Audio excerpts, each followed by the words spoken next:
In a quaint village surrounded by rolling hills and green fields, there lived a man named Sona. Sona was a hard-working farmer, known for his diligence and dedication to his land. However, despite his tireless efforts, he was always anxious. He worried endlessly about the past and feared the uncertainty of the future. His mind was never at peace, and his heart felt heavy with the weight of unfulfilled dreams and endless worries.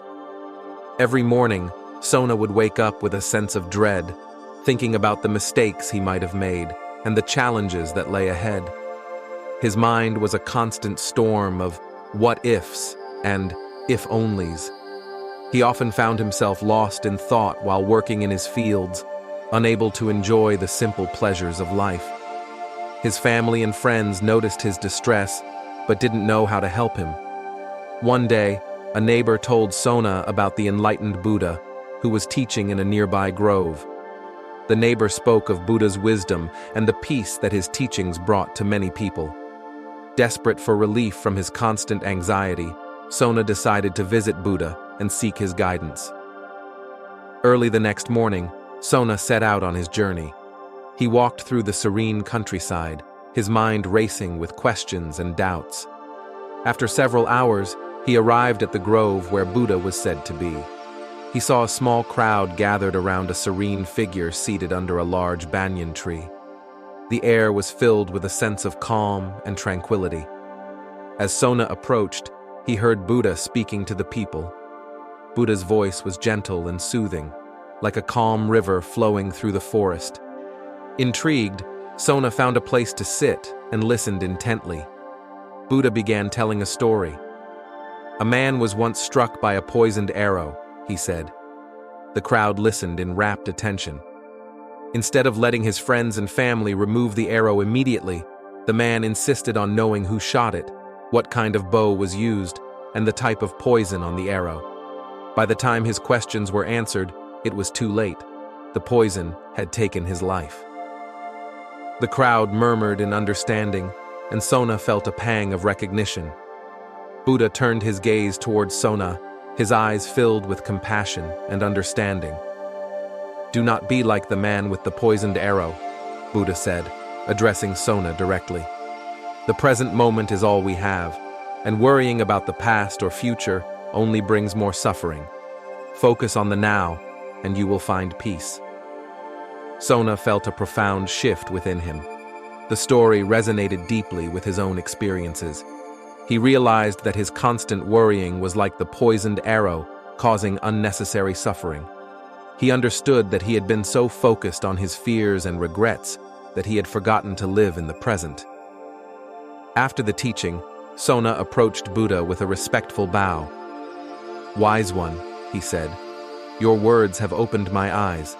How can I learn to live in the present and let go of my worries?" Buddha smiled gently.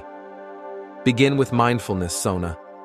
Pay attention to the present moment, to your breath, your actions, and your surroundings. Whenever you find your mind wandering to the past or future, gently bring it back to the now. Practice gratitude for each moment, no matter how small." Sona thanked Buddha and returned to his village with a new sense of purpose. He began to practice mindfulness every day. While working in his fields, he focused on the feel of the soil in his hands, the warmth of the sun on his face, and the sounds of nature around him. He learned to appreciate the simple joys of life, a cool breeze, the laughter of children, and the beauty of a sunset. At first, it was challenging.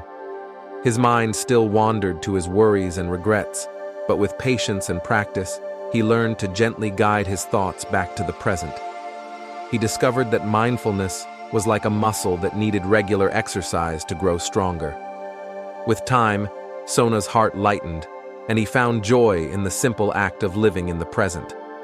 His anxieties began to fade, replaced by a sense of peace and contentment. He noticed that he was more patient with his family, more appreciative of his friends, and more connected to his community. The teachings of Buddha had freed him from the chains of worry, guiding him to a life of tranquility. Sona's transformation did not go unnoticed. His family and friends saw the change in him, and were inspired by his newfound peace. Many of them also began to practice mindfulness, creating a ripple effect of tranquility throughout the village. One evening, as Sona sat on his porch watching the sun set over the rolling hills, he felt a deep sense of gratitude. He understood that the present moment was a precious gift, and he vowed to cherish it always. The wisdom of Buddha had shown him the path to inner peace, and he knew that as long as he stayed mindful, he would continue to find joy and fulfillment in each day. And so, Sona lived the rest of his days with a light heart and a peaceful mind, grateful for the lesson of the poisoned arrow and the wisdom of Buddha that had transformed his life.